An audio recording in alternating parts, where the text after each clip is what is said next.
के बारे में देखा। अब हम आगे देखने वाले हैं कि जो हमारा सेल है इसके जो दो पार्ट्स हम फॉर एग्जांपल कर लेते हैं, एक लिविंग पार्ट,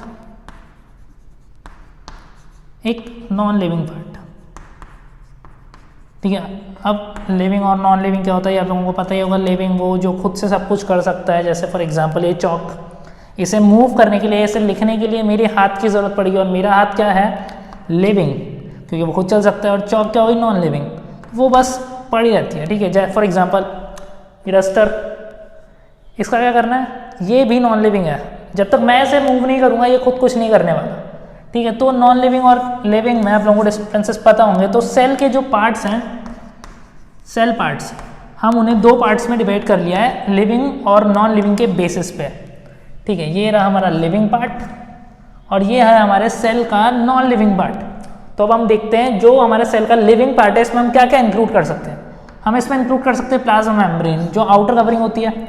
इसके बाद हम इंक्लूड कर सकते हैं, जब हम प्लाज्मा मेम्ब्रेन के अंदर जा रहे हैं, ये सेल है, सेल के अंदर आ गए, अंदर आ गए सेल के, चलो ठीक है, तो सेल के अंदर आ गए। अब अंदर क्या है, साइटोप्लाज्म। और साइटोप्लाज्म क्या है, साइटोप्लाज्म भी लिविंग है। ठीक, लिविंग है। इसके बाद एंडोप्लाज्मिक रेटिकुलम, न्यूक्लियस के आसपास, और साइटोप्लाज्म बड़ा सेल बनाते हैं। ये हो गया हमारा सेल मेम्ब्रेन, ये हो गया न्यूक्लियस, ये हो गया साइटोप्लाज्म। ठीक है, अब इसके अंदर एक ऑर्गेनल प्रेजेंट होता है, वो होता है एंडोप्लाज्मिक रेटिकुलम। ठीक है, अनदर जो होता है mitochondria, Golgi apparatus, ribosomes, centrioles. Centrioles जो होते हैं सिर्फ और सिर्फ एनिमल सेल्स में प्रेजेंट होते हैं। ठीक है, एक ऐसा लिविंग पार्ट जो सिर्फ एनिमल सेल्स में मिलता है, उसे हम बोलते हैं सेंट्रियोल। ठीक है, वहीं पर हम प्लास्टिड देखते हैं। ये प्लास्टिड कहाँ प्रेजेंट होते हैं, प्लांट सेल्स में। ठीक है, एक ऐसा लिविंग पार्ट, एक ऐसा लिविंग पार्ट जो सिर्फ और सिर्फ प्लांट सेल्स में मिलता है, वो होता है प्लास्टिड। ठीक है, वहीं पर जो नॉन लिविंग पार्ट एक सेल का, वो हुआ ये पार्ट, ये मोस्टली नॉन लिविंग होता है, खुद से कुछ नहीं करना है इनको। ठीक है, इन्हें हेल्प की ज़रूरत पड़ती है या दूसरे इन्हें यूज़ करते हैं। अब इसमें फर्स्ट है, हम देखते हैं नॉन लिविंग पार्ट में सेल वॉल। सेल वॉल जो होती है सिर्फ और सिर्फ only present in plant cells. ठीक है, और जो एनिमल सेल होता है हमारा, एनिमल सेल में वो होती है एब्सेंट। क्या होती है, एब्सेंट होती है।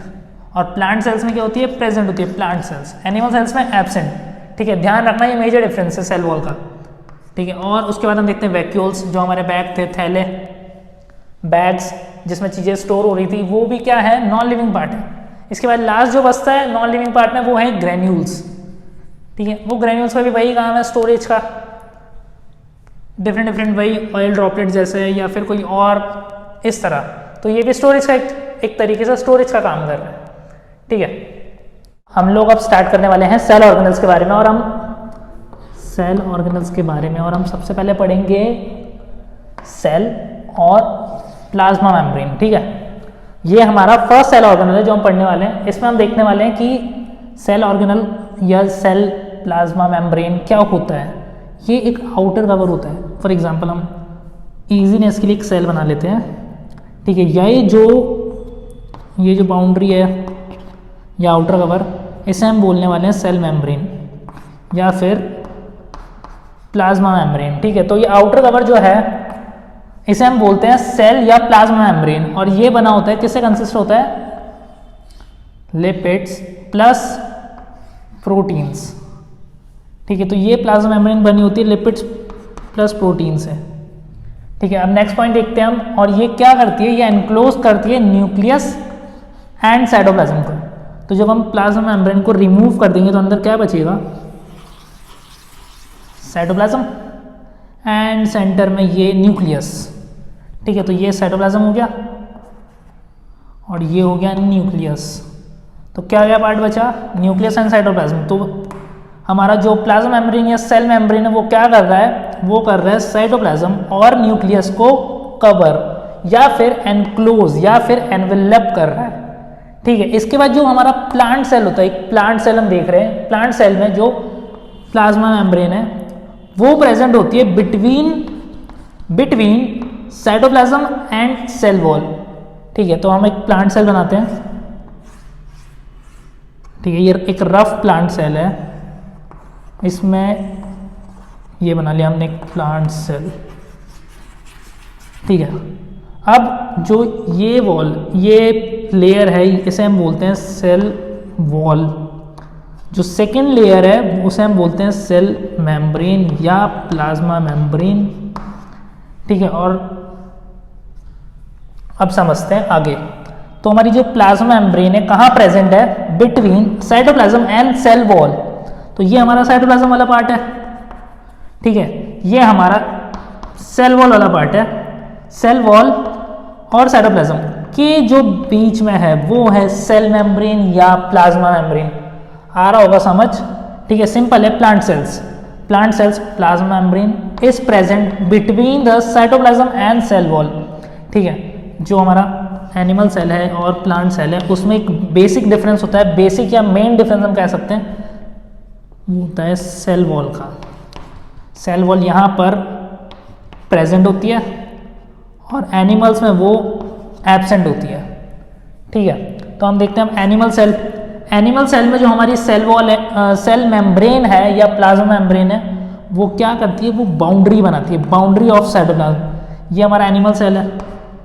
एनिमल सेल में हमने देखा जो ये हमारी ये जो मैं डार्क कर रहा हूँ, ये क्या है? हमारा सेल मेम्ब्रेन है या प्लाज्मा मेम्ब्रेन है। ठीक है, तो एनिमल सेल में हमने देख लिया, हमने प्लांट सेल में देख लिया। प्लांट सेल में ये है सेल वॉल और साइटोप्लाज्म के बिटवीन इन दोनों के बीच में है। ठीक है, वहीं पर एनिमल सेल में ये क्या कर रही है? एक बाउंड्री का फॉर्मेशन कर रही है पूरे साइटोप्लाज्म के ऊपर। ठीक है, और ये जो हमारी सेल मेम्ब्रेन या प्लाज्मा मेम्ब्रेन है ये लिविंग सेल है, लिविंग स्ट्रक्चर है, ये डेलिकेट भी होता है। ठीक है, फॉर एग्जांपल आप लोगों ने देखा होगा घर में कोई भी चीज़ गलाते हैं, मतलब फॉर एग्जांपल रेजिन, दाग वगैरह, इसे अगर वाटर में डालोगे तो ये फूल जाता है। तो मतलब जो हमारी जो सेल की लेयर है प्लाज्मा मेम्ब्रेन वो कैसी है? डेलिकेट है, वो रिएक्ट करती है बाहर के एक्सटर्नल स्टिमुलस के बेसिस पे। ठीक है, और ये क्या है? Semi permeable. दो वर्ड्स यहाँ पे भी हैं, सेमी का मतलब पता ही होगा हाफ, या फिर, और परमिएबल का मतलब होता है परमिट करना। ठीक है, तो हमारी जो सेल मेम्ब्रेन है या हमारी प्लाज्मा मेम्ब्रेन है वो सेमी परमिएबल है। सेमी परमिएबल का मतलब सेलेक्टिवली परमिएबल। ठीक है, अब इसे भी हम एक बार देख लेते हैं क्या करती है ये सेलेक्टिवली परमिएबल का क्या मतलब होता है। तो हम सेलेक्टिवली परमिएबल मेम्ब्रेन अब देखने वाले हैं। सेलेक्टिवली परमिएबल, ठीक है, हम एक जो ये मेम्ब्रेन थी हमने इसे यहाँ से ओपन कर लिया और इसे हमने स्ट्रेट आउट कर लिया। ठीक है, इसे हमने जूम करके देख रहे हैं, हम लोग जूम कर रहे हैं, जूम माइक्रोस्कोप से जूम कर रहे हैं। ठीक है, अभी तो हम लोगों के पास इलेक्ट्रॉन माइक्रोस्कोप भी है तो हम अच्छे से देख सकते हैं स्ट्रक्चर्स को। तो ये जो स्ट्रक्चर है वो सेमी परमिएबल है। सेमी परमिएबल मतलब सेलेक्टिवली परमिएबल। सेलेक्टिवली, ये आउटर एरिया है, ये इनर पार्ट है। ठीक है, क्या है? इनर पार्ट, और वो आउटर एरिया। अब जो भी कोई भी सब्सटेंस है, फॉर एग्जांपल वाटर ले लेते हैं, चलो, ठीक है, बाहर वाटर है अंदर नहीं है, तो ये जो लेयर है यहाँ पर ये इसे एक पैसेज प्रोवाइड करेगी कि हाँ भाई वाटर चल अंदर चला जाओ। ठीक है, तो ये इस सेल के ऊपर डिपेंड करता है। ये क्या है? सेलेक्टिवली परमिएबल है कि मैं तो सिर्फ वाटर को ही अंदर जाने दूंगा और किसी को ये अंदर नहीं जाने का। वाटर के साथ ऑयल भी है, फॉर एग्जांपल बड़े ड्रॉपलेट्स हैं। ठीक है, तो ऑब्वियसली बड़े ड्रॉपलेट्स हैं तो पैसेज जो हमारी सेल मेम्ब्रेन है उसने पैसेज को वैसे ही छोटा रखा हुआ है, तो सिर्फ वाटर ड्रॉपलेट्स अंदर जा रहे हैं और ऑयल ड्रॉपलेट्स क्या हो रहे हैं? एक्सक्लूड हो रहे हैं या फिर बाहर रह रहे हैं। इसीलिए हम इसे बोलते हैं सेलेक्टिवली परमिएबल। ये सेलेक्टिवली परमिएबल है, इसकी प्लाज्मा मेम्ब्रेन की एक पर्टिकुलर डेफिनेशन है, ठीक है। इस डेफिनेशन के लिए living, delicate and semi permeable membrane, इतना लिख दोगे ना, मतलब आप लोगों को प्लाज्मा मेम्ब्रेन समझ आ गया। इसके बाद हम देखते हैं प्लाज्मा मेम्ब्रेन का स्ट्रक्चर। प्लाज्मा मेम्ब्रेन का स्ट्रक्चर कैसा होता है, ठीक है। इसका स्ट्रक्चर दिया था साइंटिस्ट ने, साइंटिस्ट का नाम था Singer and Nicolson. Singer and Nicolson, ये गाना गाने वाला सिंगर नहीं है, ये साइंटिस्ट है, साइंटिस्ट का नाम है सिंगर। एंड अनदर जो साइंटिस्ट था वो था निकोलसन। इन लोगों ने इन द ईयर 1972 एक मॉडल प्रोड्यूस किया। मॉडल किसको लेकर, सेलेक्टिवली परमेबल या प्लाज्मा मेम्ब्रेन को लेकर एक मॉडल बनाया। उस मॉडल का इन्होंने नाम दिया फ्लूइड मोज़ेक मॉडल, ठीक है। अब इसमें मॉडल में क्या था, ये कंपोज होता था लिपिड एंड प्रोटीन से। हम देख चुके हैं कि हमारी जो प्लाज्मा मेम्ब्रेन है वो बनती है लिपिड से एंड प्रोटीन से। तो यहाँ पर लिपिड जो है वो बायलेयर है। बायलेयर फिर से दो वर्ड्स हैं, बाय मतलब टू, नंबर वाला टू मतलब दो लेयर्स, ठीक है। By layer, two layers present है, ठीक है। वहीं पर उसके साथ है क्या है, प्रोटीन मोज़ेक, ठीक है। तो हम ये देखते हैं लिपिड की जो बायलेयर है उसके बीच में प्रोटीन के मोज़ेक, मतलब मोज़ेक पैटर्न है, एक टाइप का पैटर्न होता है। फॉर एग्जाम्पल किसी पे शर्ट पे, पैंट पे या किसी भी क्लोथ वगैरह पे हम देखते हैं कि पैटर्न बने होते हैं, या किसी और जगह उसी तरह प्रोटीन भी मोज़ेक पैटर्न में लिपिड बायलेयर के अंदर फंसा होता है या वहाँ पर प्रेजेंट होता है। उसके लिए इन लोगों ने एक सेंटेंस में उसे कैसे डिफाइन किया, protein icebergs in a sea of lipids. तो प्रोटीन आइसबर्ग्स, आइसबर्ग्स आप लोगों को पता ही होगा, बर्फ की चट्टानें। ट्रांसपोर्ट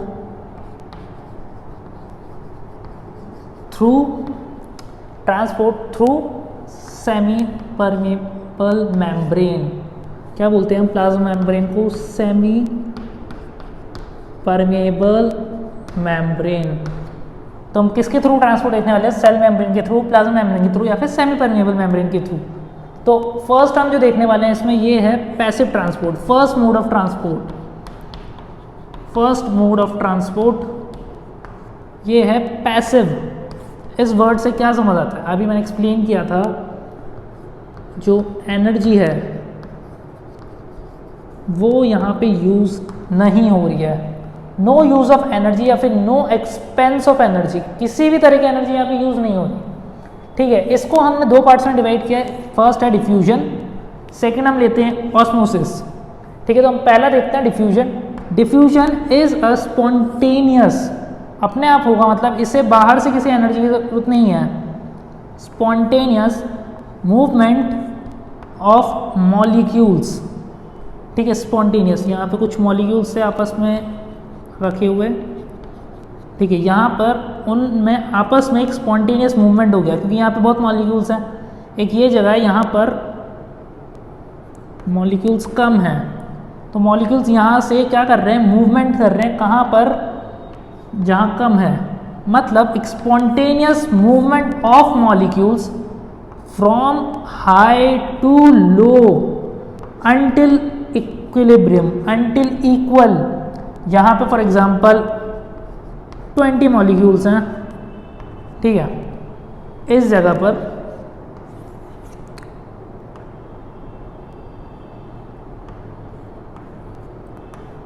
एग्जांपल के लिए 10 मॉलिक्यूल्स ले लेते हैं, ठीक है। यहाँ पर 20, यहाँ पे 10, ये हो गया हायर कॉन्सेंट्रेशन, ये हो गया हमारा लोअर कॉन्सेंट्रेशन।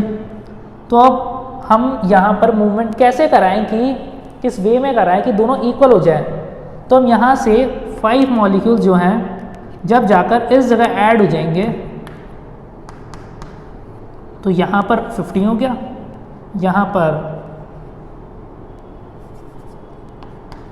भी 15 हो गया, ठीक है।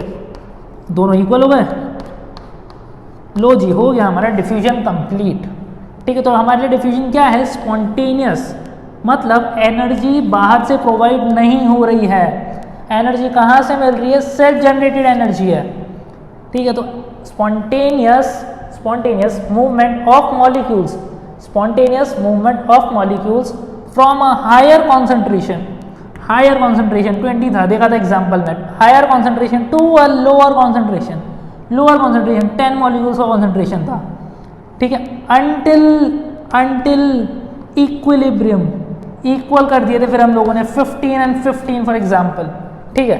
तो क्या हो गया, डिफ्यूजन प्रोसेस के थ्रू स्पॉन्टेनियस मूवमेंट हुआ मॉलिक्यूल्स का, और वो हाई से लो में चले गए इक्विलिब्रियम तक, और जैसे इक्विलिब्रियम आ गया दोनों में, इक्वल हो गए दोनों, तो क्या हो जाएगा, हमारा डिफ्यूजन प्रोसेस स्टॉप हो जाएगा, ठीक है। अब इसके हम इंपॉर्टेंस देख लेते हैं, ये डिफ्यूजन की बहुत इंपॉर्टेंस है, क्यों है, फर्स्ट गैसेस एक्सचेंज कर रहा है। अब बोलोगे कि सर गैसेस क्यों एक्सचेंज करनी है, तो बेटा प्लांट्स के पास लीव्स होती है, ठीक है। अब ये जो लीव्स है, लीव्स अगर एयर लेगी नहीं और एयर देगी नहीं तो क्या होगा, घुस हम लोगों का जितना भी अर्थ पे जितनी भी चीज़ें चल रही है वो क्या हो जाएगी, स्टॉप हो जाएगी, क्या हो जाएगी, स्टॉप, ठीक है। तो गैसेस एक्सचेंज बहुत इंपॉर्टेंट है, और वो होता है डिफ्यूजन प्रोसेस की वजह से। किसकी वजह से होता है, डिफ्यूजन प्रोसेस की वजह से। सेकेंड हम देखते हैं लॉस ऑफ वाटर, ये आप लोगों ने पढ़ा होगा, ट्रांसपीरेशन, ट्रांसपीरेशन प्लांट्स के अंदर वो भी डिफ्यूजन प्रोसेस के थ्रू ही होता है। उसके बाद हम देखते हैं आयन या फिर सॉल्यूट्स जो होते हैं उनका movement from one cell to another, ये भी किससे होता है, डिफ्यूजन प्रोसेस के थ्रू होता है, ठीक है। वहीं पर उसके ठीक ओपोजिट हम देख रहे हैं, ठीक ओपोजिट हम देख रहे हैं ऑस्मोसिस, ठीक है। यहाँ पर मूवमेंट हो रहा था एयर का, एयर का मूवमेंट हो रहा था, या फिर आयंस एंड सॉल्यूट्स का मूवमेंट हो रहा था, सॉलिड फॉर एग्जांपल सॉलिड्स भी ले लेते हैं, सॉलिड्स का मूवमेंट, सॉलिड एंड गैशियस, ठीक है। यहीं पर ऑस्मोसिस उसके ठीक ऑपोजिट है, ऑपोजिट तो नहीं कह सकते हम, फिर भी एक डिफरेंस है दोनों के बीच में। क्या डिफरेंस है, ऑस्मोसिस को हम डिफाइन कर सकते हैं movement from higher concentration to lower concentration through semi permeable membrane, और ये मूवमेंट किसका हो रहा है, वाटर मॉलिक्यूल्स का। यहाँ पर किसका हो रहा था, solid molecules and gaseous molecules, यहाँ पर किसका मूवमेंट है, वाटर मॉलिक्यूल्स का मूवमेंट है from a higher concentration to a lower concentration through a semi permeable membrane, और हमारी सेमी परमेबल मेम्ब्रेन क्या है, प्लाज्मा मेम्ब्रेन, ठीक है। इतना समझ आ रहा होगा। इसमें हम देखते हैं अब higher concentration to lower concentration. तो ये जो हमारा प्लांट है, ठीक है, इमेजिन करो यहाँ पे सन है, और अब कर देता हूँ, दिख नहीं रहा होगा, ठीक है। चलो नया प्लांट बनाएंगे अब, ठीक है। तो नया प्लांट जो है हमारा, ठीक है, नया प्लांट है, ये इसकी रूट्स, ठीक है, ये हमने सन बनाया, ये से सनलाइट हीट वगैरह सब प्रोवाइड कर रहा है। इसके बाद हमने देखा ये जो सॉइल वाला पार्ट है, यहाँ हम डालते हैं वाटर, ठीक है। तो अब वाटर जो है यहाँ पे बहुत सारा है, पर जो हमारा प्लांट है उसके अंदर वाटर कम है, तो वाटर को जो मूव करना होगा रूट्स के अंदर, रूट हेयर या फिर रूट्स के अंदर, वाटर का एब्जॉर्प्शन जो है वो होगा ऑस्मोसिस के थ्रू। तो ऑस्मोसिस की इंपॉर्टेंस, फर्स्ट इंपॉर्टेंस हम देख रहे हैं, water absorption by roots and root hair is by osmosis, ठीक है। सेकेंड हम देखते हैं वाटर का जो मूवमेंट है from one cell to another, ठीक है। फॉर एग्जाम्पल 2 सेल्स हम ले लेते हैं जिसके बीच में हम लोगों को मूवमेंट करवाना है, किसका, लिक्विड पार्टिकल्स का या लिक्विड्स का,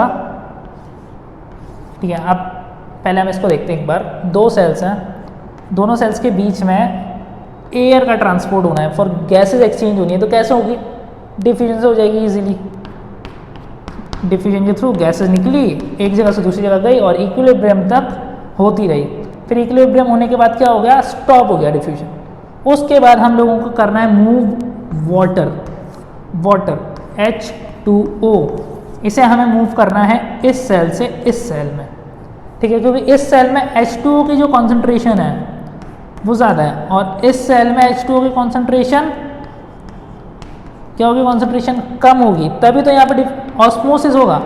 तो ऑस्मोसिस में क्या होगा, water movement from one cell to another, और ये कैसे हो रहा है, higher concentration to lower concentration, through a semi permeable membrane. ये इंपॉर्टेंट, ये याद रखना, दोनों के बीच में ये मेन इंपॉर्टेंस है कि यहाँ पर लिक्विड का मूवमेंट हो रहा है through a semi permeable membrane.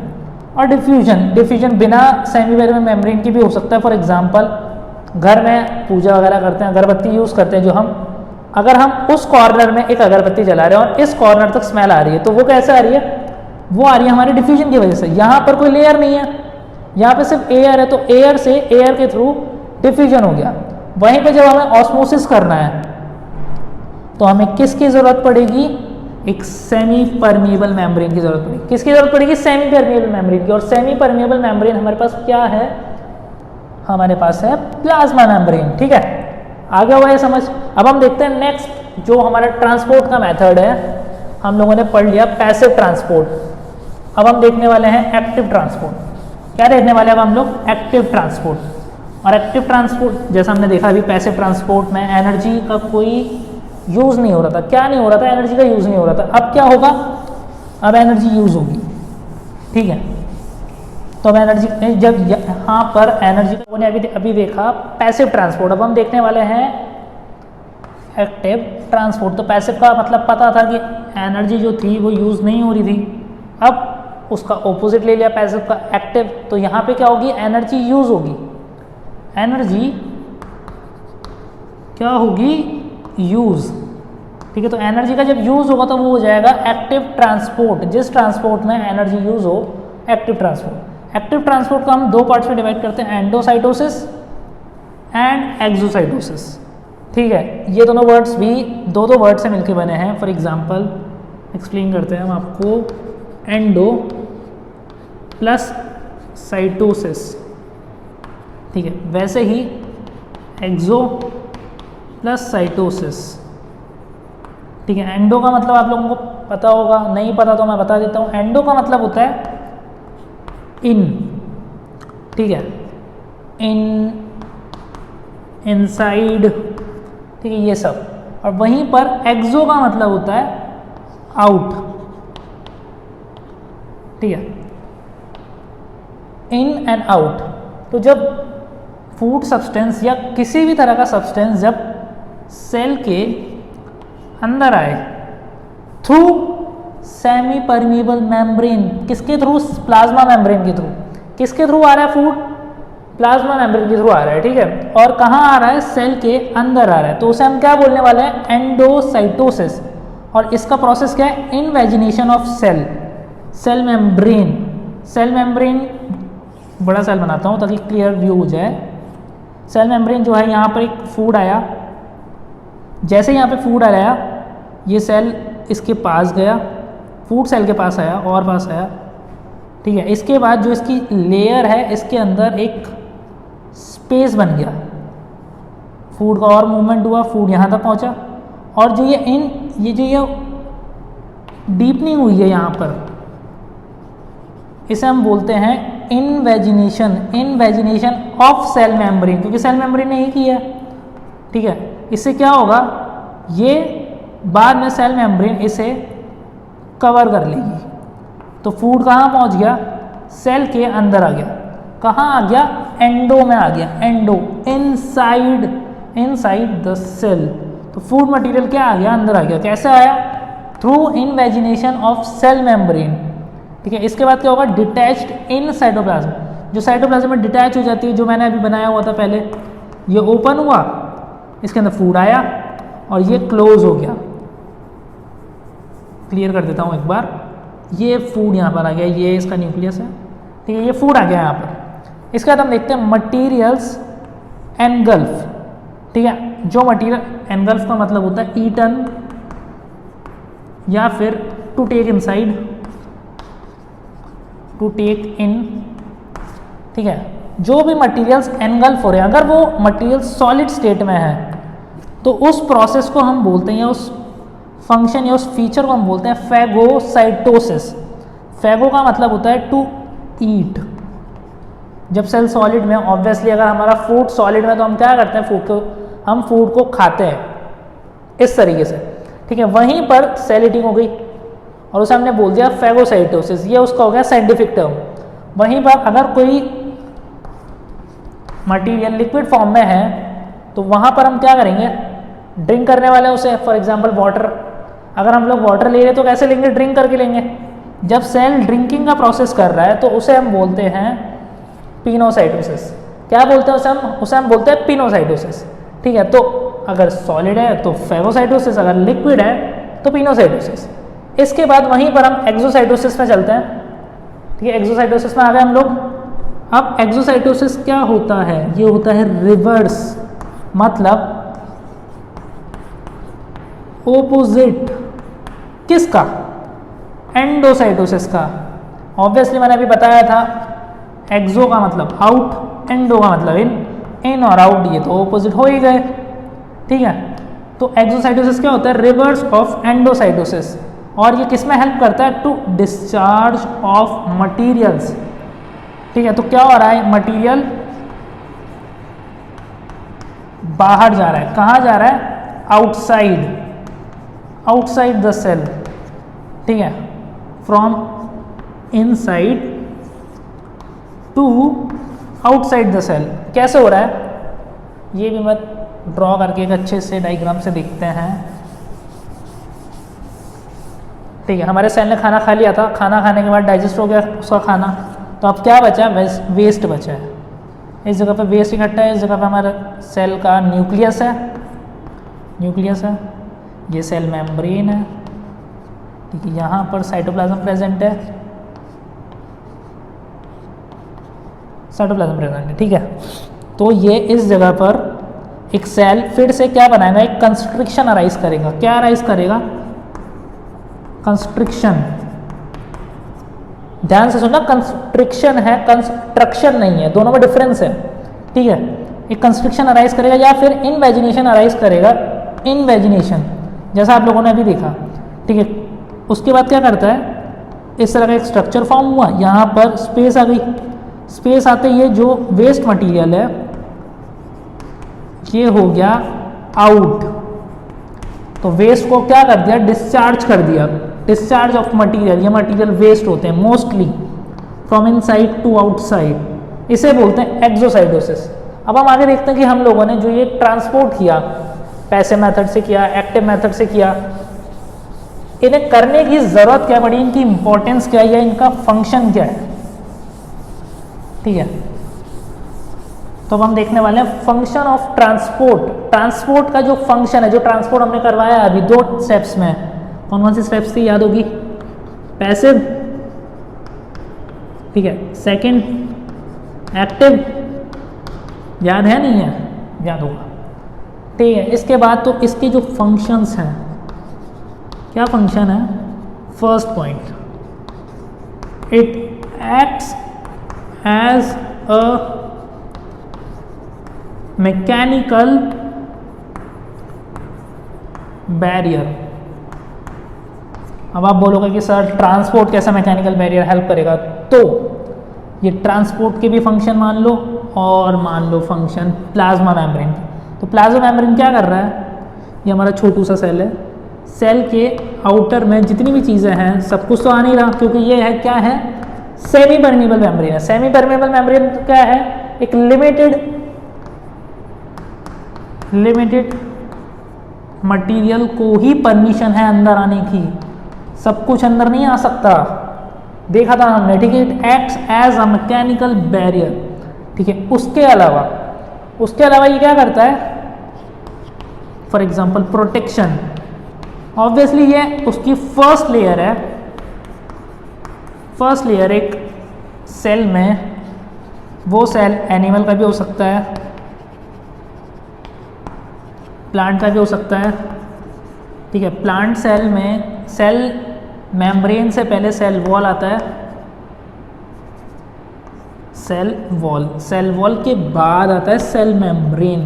तो वहाँ पर दिक्कत है, वहाँ सेल वॉल है उसके पास, पर एनिमल सेल में सेल मेम्ब्रेन जो है या सेमी परमेबल मेम्ब्रेन जो है वो क्या करती है, एक मैकेनिकल बैरियर का काम करती है, एक प्रोटेक्शन का काम करती है। किससे, आउटसाइड एनवायरनमेंट।